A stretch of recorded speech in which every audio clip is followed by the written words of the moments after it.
From politics to global events, from social issues to breaking news, Lead Story Prime dives deeper, cuts through the noise, and uncovers the stories that shape your world. Join us every Tuesday at 8 p.m. for Lead Story Prime with me, George Davis, for an hour of incisive analysis, expert interviews, and unparalleled coverage of the issues you care about. Lead Story Prime, your front row seat to the most compelling discussions. Lead Story Prime, where the truth comes first. Only on CVM TV. Sagicor, building trust for generations. Celebrating 55 years. The time by Sagicor is 7 o'clock.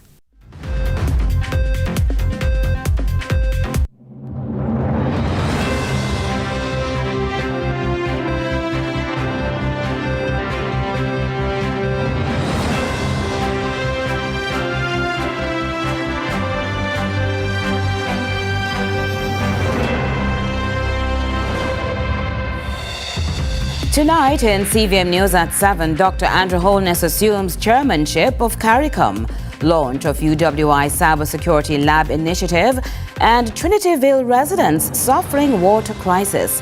In the business report, Sangster International Airport soaring to new altitudes, while in sports, India still in control of second test against England.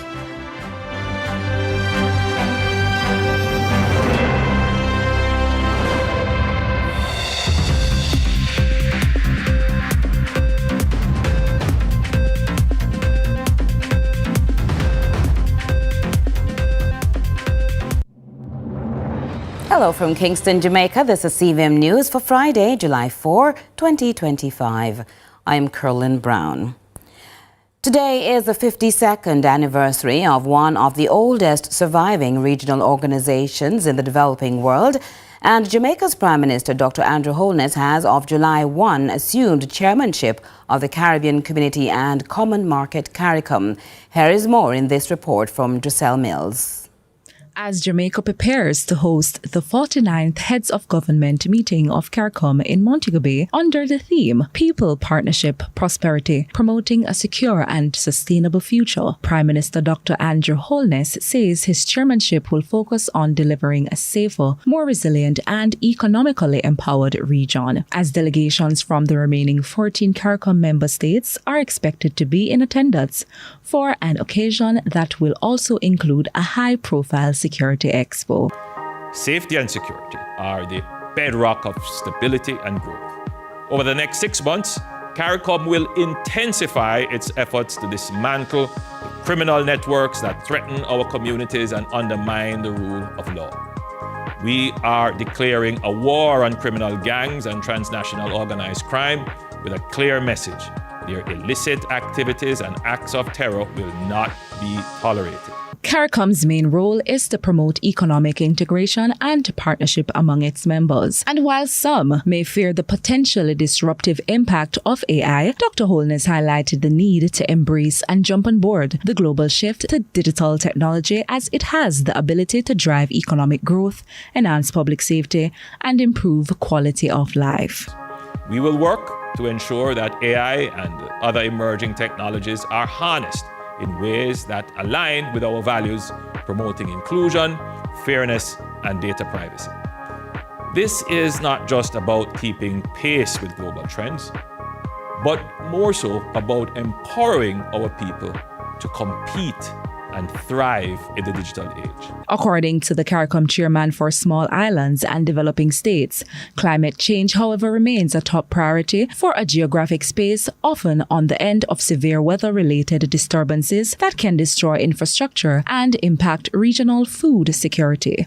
The agricultural sectors across the region are being urged to eat what we grow what we eat, an initiative that Jamaicans are familiar with. Our Vision 25 by 2025 initiative will remain a priority as we work to ensure food and nutrition security by empowering our agricultural sectors to eat what we grow and grow what we eat.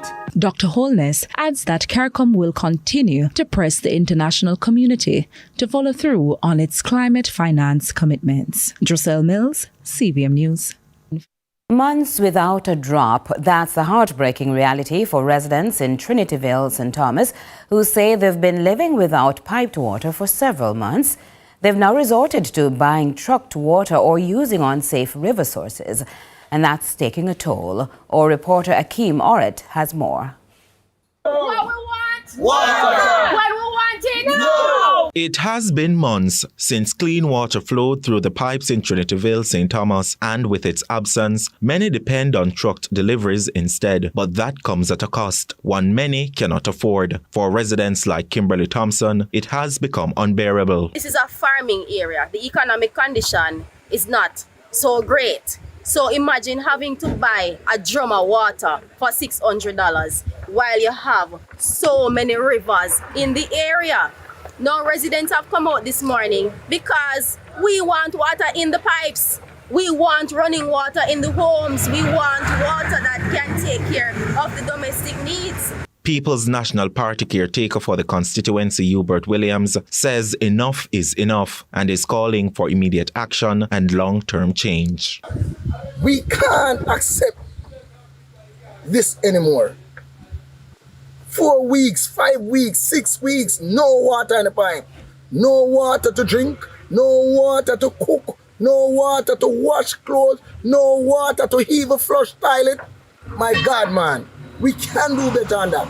We must do better than that as a nation. We must do better than that as a constituency. I am saying time come for our people to get water. One elderly resident says she has been without water for 2 months and had to turn to the nearby river, but even that poses dangers. We have babies, we are this elderly sick, we cannot go to river. The river don't safe, it must have face, it must have our skins. We need water. What is happening? We cannot get water. The residents who accuses the National Water Commission of cutting off the water says without it, there is no life. If we are going to say to people that water is life and we don't have water, then we don't have life. So that is what we're about. We want water. As the sun beats down and the pipes remain dry, the people of Trinityville continue their chant, a cry for something as basic as water. Akeem Oret, CVM News. And there's mounting frustration in the town of Hannavo as residents demand urgent attention to a major drain running through the heart of the township. Again, Akeem Oret has the details of that story. Discontent is growing among residents and business operators in Hannavo over what they say is blatant neglect of main drain. The large drain, which cuts through the vicinity of Lucy Market, the police station, bus park, and the municipal corporation, is now reportedly clogged with garbage, stagnant water, and thick shrubs. Residents describe the current condition as a breeding ground for disease, warning that it poses a major health hazard and a growing threat to the commercial landscape. They also say the drain, which is wide enough to accommodate heavy equipment, was designed to channel runoff into the sea. However, with the ongoing blockage and lack of maintenance, the fear is now that a heavy downpour could cause significant flooding, damaging shops, market stalls, and possibly residential areas. When CVM News contacted the Lucy Municipal Corporation for comment, officials claimed the drain does not fall under their jurisdiction. They pointed instead to the Member of Parliament for the area. One source later clarified to CVM News that these types of main drains are known as venture gutters, and responsibility for them lies within the National Works Agency and the MP. It was further explained that while the NWA typically oversees the cleaning of such drains, funding must be secured from the MP's allocation before any work can proceed. For now, residents say they are left in limbo, demanding immediate action before a preventable disaster unfolds in their town. Akeem Oret, CVM News. And we'll continue with CVM News at 7 in just a moment.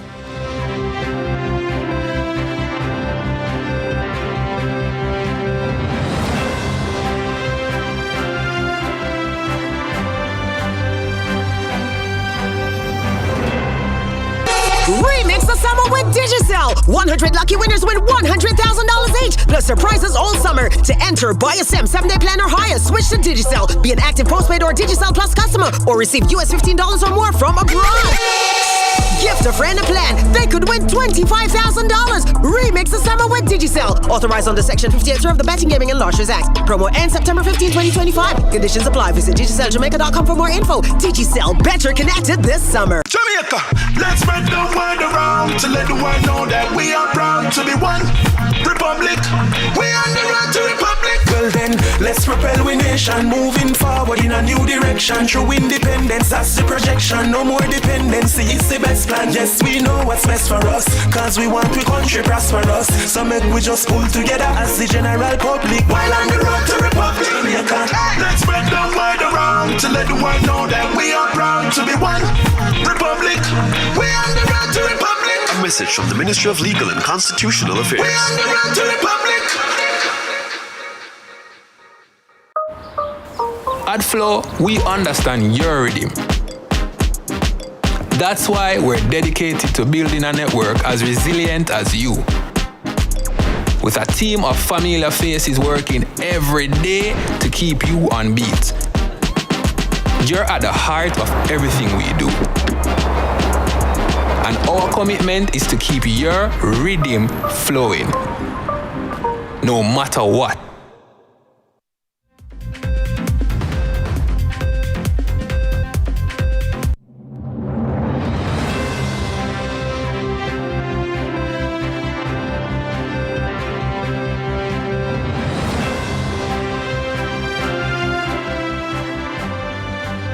Thanks for staying with us. The University of the West Indies, in partnership with Precision Cyber Technologies and Digital Solutions, is stepping up its fight against cybercrime in Jamaica with plans for a high-tech lab to train the next generation of digital defenders. Zor Grant has the details. It was a gathering of government officials, academic leaders, and cybersecurity experts at the S Hotel in Kingston, all witnessing what is being described as a major leap in Jamaica's fight against cybercrime. Deputy Principal, University of the West Indies, Dr. Tomlin Paul, says the lab is more than just a launch. It marks a long-term investment in Jamaica's digital future. Launch of a lab. It really marks the beginning of a landmark partnership between the UWI Mona campus and Precision Cyber Technologies, a company that is already leading the way in securing digital infrastructure and protection across the Caribbean.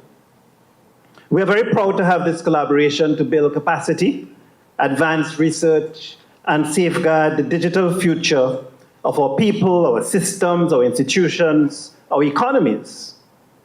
What we're seeing here, we're seeing significant investment, ladies and gentlemen, in the future. He adds that this is a move towards significant investments in the future, highlighting that the lab comes with a price tag of over $75,000 US. But we're looking at an investment of over $75,000 US, which this lab will, when developed, will provide our students at the UWI Mona campus with access to hands-on cyber security simulations, professional mentorship, and most importantly, a direct bridge between higher education and the workforce. And this is a very important part of our strategic approach to education on the campus, where we are looking at the production of career-ready graduates. And so initiatives like these are really critical to fulfilling that strategic agenda.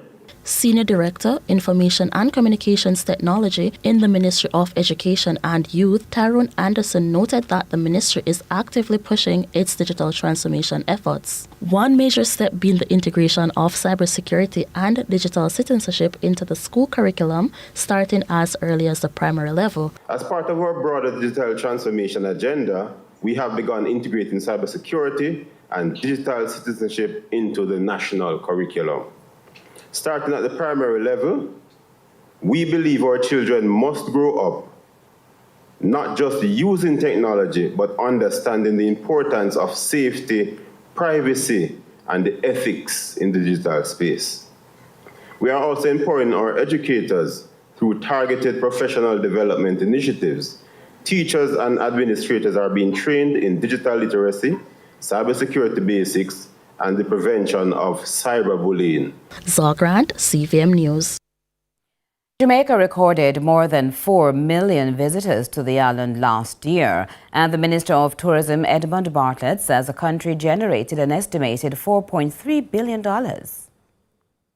The tourism industry continues to soar, closing out 2024 with 4.5 million visitors arriving on the island's shores despite economic challenges, airlift restrictions, geopolitical issues, and extreme weather events. But Tourism Minister Edmund Bartlett regards this as a flat compared to 2023. For proper context, it is important to note that 2023 was a tremendous year of growth for Jamaica, as the year before, with an 8% increase in arrival that exceeded all expectations.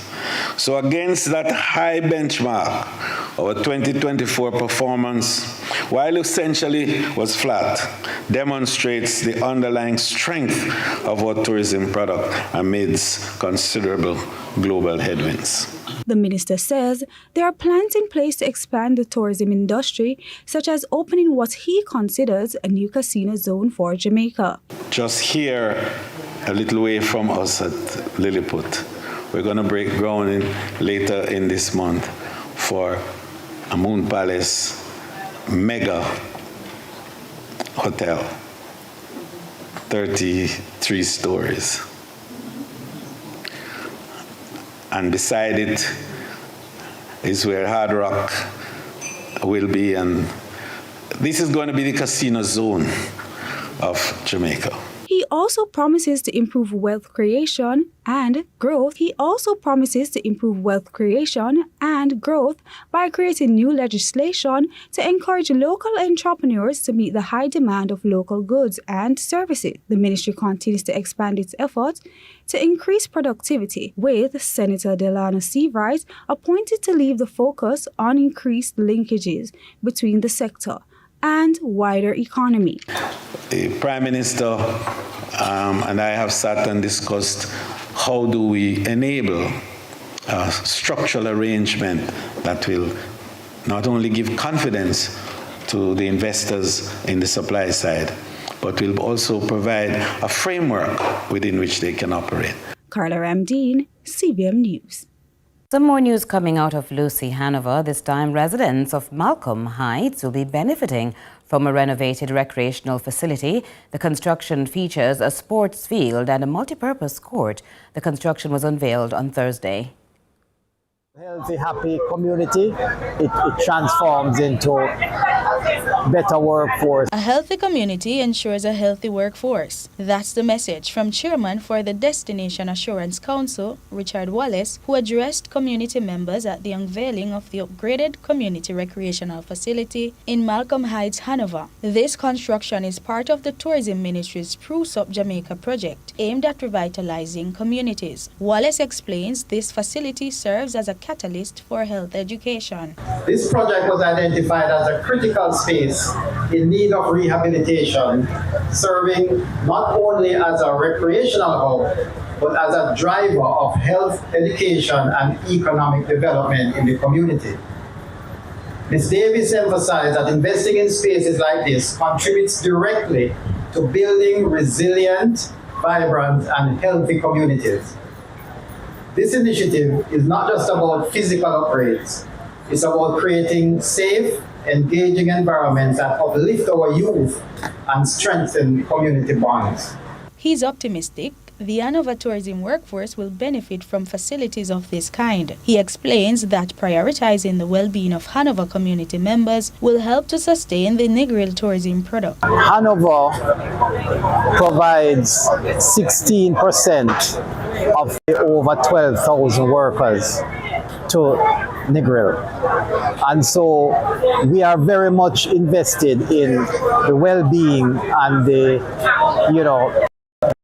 and safety of our workers. This projects like this, even though they are not directly in the tourist area, or it is in the area where our employees live, and so that makes it critical to the product, to the tourism product. Tourism Minister Edmund Bartlett says the construction inspires hope and purpose in the community, and he believes it gives community members the opportunity to connect with each other and develop their skill sets. Today is about a young girl, for example, who is going to learn discipline and leadership on the netball court.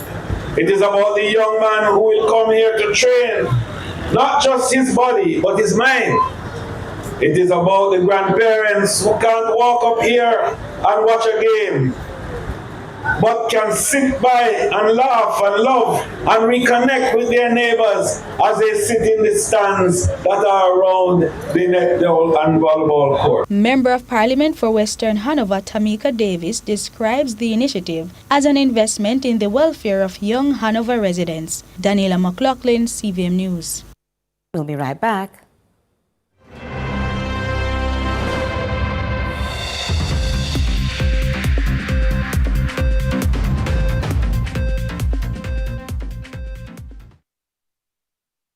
For Kingston Kitchen, the night market, Saturday, July 5 at Hope Garden, 5 p.m. till midnight. Grab our foodie pass for early access from 4 p.m. Get your tickets now. Visit kgnkitchen.com for info. Brought to you by Crown Water, NCB, Worthy Park, Red Bull, Red Pin, The Best Dressed Chicken, the Tourism Enhancement Fund, Rainforest Seafood, Happy Fries, Select Brands, CPJ, Guardsman, Gustazos, Landmark, Flow, and Pure Country Juices. The Kingston Kitchen. It's the Eat Good celebration, Saturday, July 5 at Hope Garden. Let's make it a flavorful night to remember.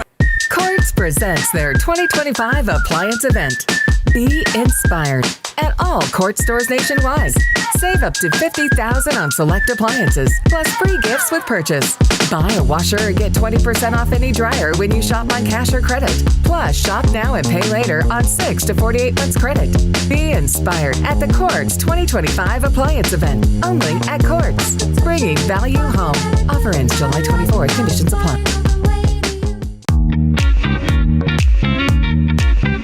Home buyers, home builders, home improvers, it's your time. Come on out to the NHT's Home It Expo on July 5th here at Emancipation Park, Kingston, and July 11 at Harmony Beach Park in St. James. Let us help you navigate your home ownership journey.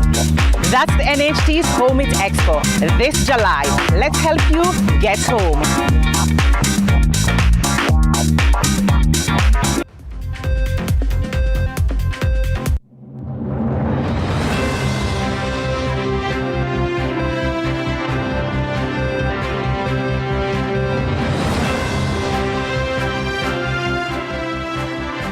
As we welcome you back, we continue with regional and international news. We begin with news in the region. President Dr. Irfan Ali announced this week that students who paid for this year's CSEC and CAPE examinations will have full reimbursement for up to 8 subjects. In April, Dr. Ali revealed that the government will fully cover the cost of examination fees for up to 8 subjects for every student in both public and private schools. An estimated $700 million was set to be expended for this initiative and will also see an estimated $48,000 allocated to each student. Here's more from Newsroom Guyana. And of course, you can look for the expansion of our CXC grants, the 8 subject CXC that we'll pay for. And I want today to make it very clear that those students who paid for this year's CXC, that you will have your full reimbursement for the 8 subjects.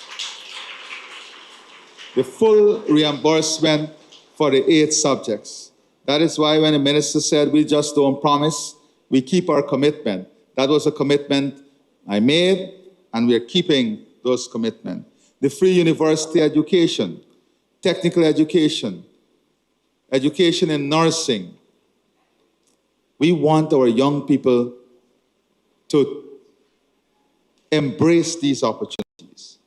Expanded access, tertiary education, and of course, co-investment opportunities.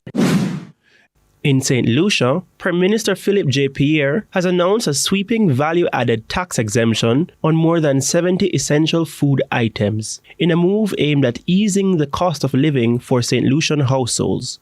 This will take effect on the second day of August, giving the private sector time to make necessary pricing adjustments. DBS Television has that report. Among the items slated for VAT removal are fresh fruits, vegetables, and selected locally produced goods. The standard 12.5% VAT rate will be eliminated from these products, which the Prime Minister says will translate to a direct and mandatory 12.5% reduction in consumer prices.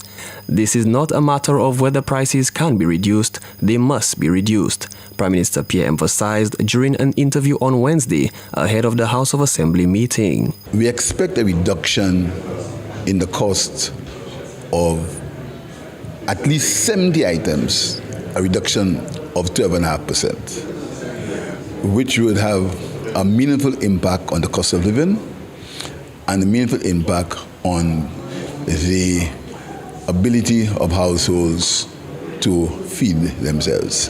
The initiative is the result of collaborative efforts between the government and the private sector, particularly the St. Lucia Chamber of Commerce, which the Prime Minister thanked for its cooperation. And in international news, a small Pacific island nation is facing an uncertain future, with at least 1/3 of its residents seeking visa to move to Australia. In a First World Climate Migration Treaty, Australia is granting the residents of Tuvalu permanent residency. We turn to Al Jazeera. Tuvalu is one of the smallest countries in the Pacific, halfway between Hawaii and Australia. It has 9 thinly populated islands and atolls, with some as narrow as 20 metres wide.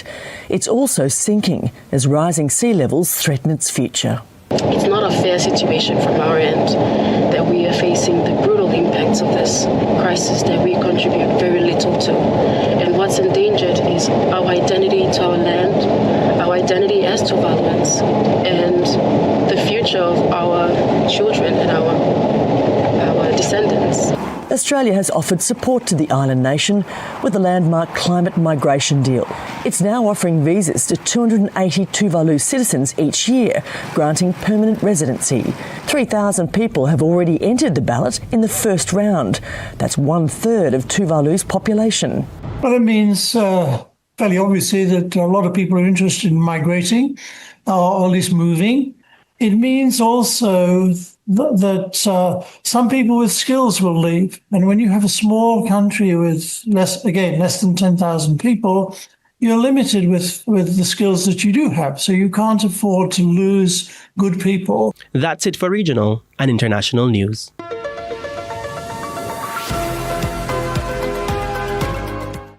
I am just wondering what sports department has prepared for us later on. Ronaldo is here.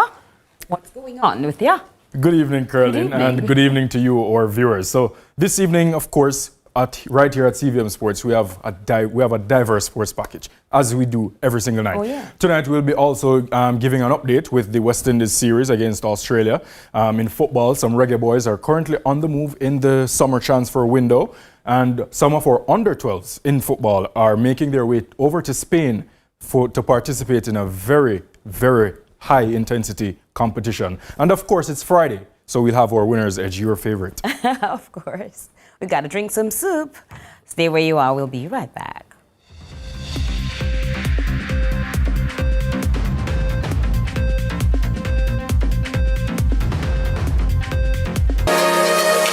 Come rise with Sunrise Mondays just got better. Miss Kitty and Dennis are your guides. First up, Carlton is back with Money Masterclass. Then we take it to Sunrise Court in Law and Order JA. And we wrap your morning with food and fun. You've never seen a sunrise quite like this.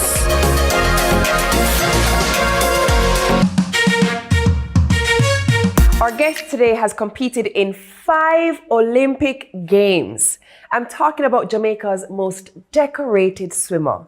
It's none other than Aaliyah Atkinson. Do you know that Jamaica is very proud? But I never got that while I was swimming. In 2014, I was the first person of color, male or female, to ever get a world record in swimming. Wow. And I was like, seriously? And you take the little girl from Jamaica to do it? We're really looking at something and saying in 2020 something, there's a first black person to do something. You are that person. Swimming is another obstacle that we need to overcome. I think as a nation, living on an island and having so many gullies and rivers and lakes. Hey, you're up to the gullies, you know?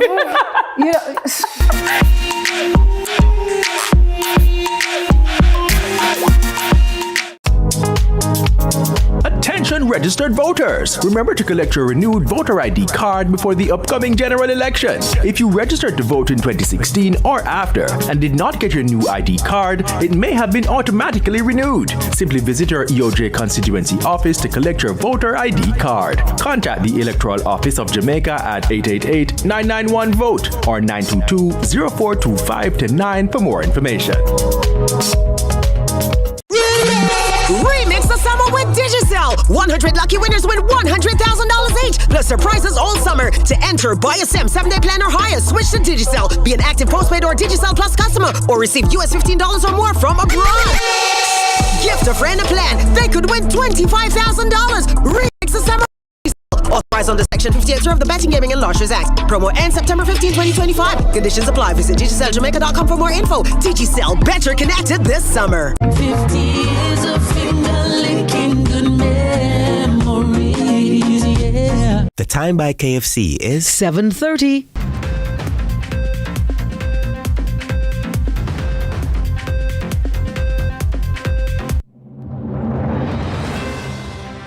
We're glad you stayed with us, and it is now time for the Business Report with Joel Crossgill.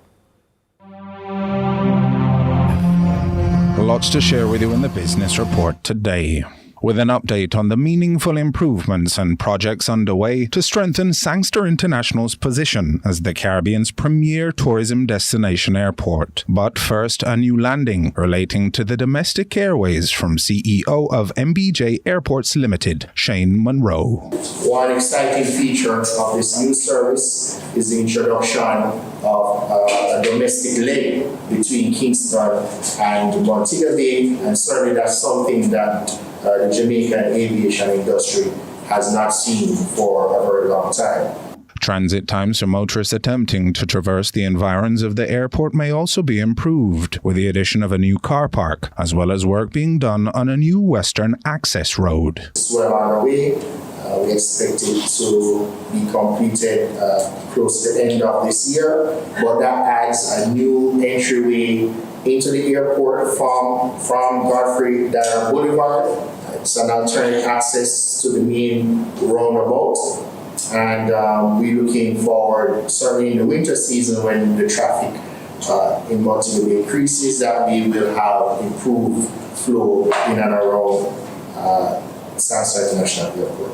US $118 million has been committed to the airport's 2026 to 2030 master plan for future projects, including a departures promenade, a canopy extending all the way from departures to arrivals, while the complement of lounges are also set to be greatly improved. Over 10,000 new hotel rooms and many world-renowned international hotel brands that are entering the Jamaican market. So this project will see additional hotel lounges, dedicated spaces certainly for the many hotel brands that operate in Jamaica today and those that have been recently announced. Additional investments in technology is also intended to make travelers' egress through the airport more efficient. Biometrics is a very key part of our strategy. We would have seen the success of the introduction of biometrics on arrivals. We are actively working on bringing that experience to the departures area. Already, we have all our face pods installed at the gates, and those will allow for biometric boarding. We are now installing the self-bag drop equipment at the check-in area. That brings certainly opportunities for passengers to check in off-site, to use self-service kiosks to drop their bags using the technology, and then the addition of e-gates and outbound security will allow for passengers to move seamlessly onwards to the departures era. While 2024's numbers showed a pause in traffic growth relative to the previous year, factors such as negative travel advisories, the elections in Jamaica's major travel partner market, the US, and aircraft availability challenges in the airline industry, as well as the impact of Hurricane Beryl, should be considered. Nonetheless, MBJ still welcomed 5.1 million of the total 6.8 million visitor arrivals to the island last year. Positive news is changes in the travel advisory and also announcements made by various airline partners about additional service to be added to Jamaica for the summer and the winter season. In part bolstered by a number of never-before-seen routes coming online across Europe and North America, as well as exceptional growth in South American connectivity. In terms of routes with the highest year-over-year growth, exciting news here is certainly the performance of LATAM out of Lima. We're seeing exceptional growth in South America continent connectivity. We also have a Velo out of Hartford and certainly expanding into the New England market. Nassau continues to grow, strengthening our Caribbean connections. Durham out of North Carolina. We're also seeing strong growth in Indianapolis and Philadelphia, and also Hopper out of Panama City as well. We're also excited to see the upcoming launch of LIAT's 2020 service to Antigua. It has been a while since Montego Bay had direct connectivity to any Caribbean destination, and that may come as a surprise to some. But certainly, we look forward on July 11 to see direct flights between Montego Bay and Antigua, and connectivity now being extended beyond Antigua to the eastern and southern Caribbean. Monroe states, no matter how diverse arrivals become, MBJ remains committed to excellence across every step of its customers' journey. We want our passengers to have an emotional connection to our country, and by extension to SIA by creating wow experiences every step of the journey. The vacation should start the moment they land and continue until the moment they leave. And that was your business report. I'm Joel Crossgill. And from Joel Crossgill, it's Michael Paul who sets the scene for social media.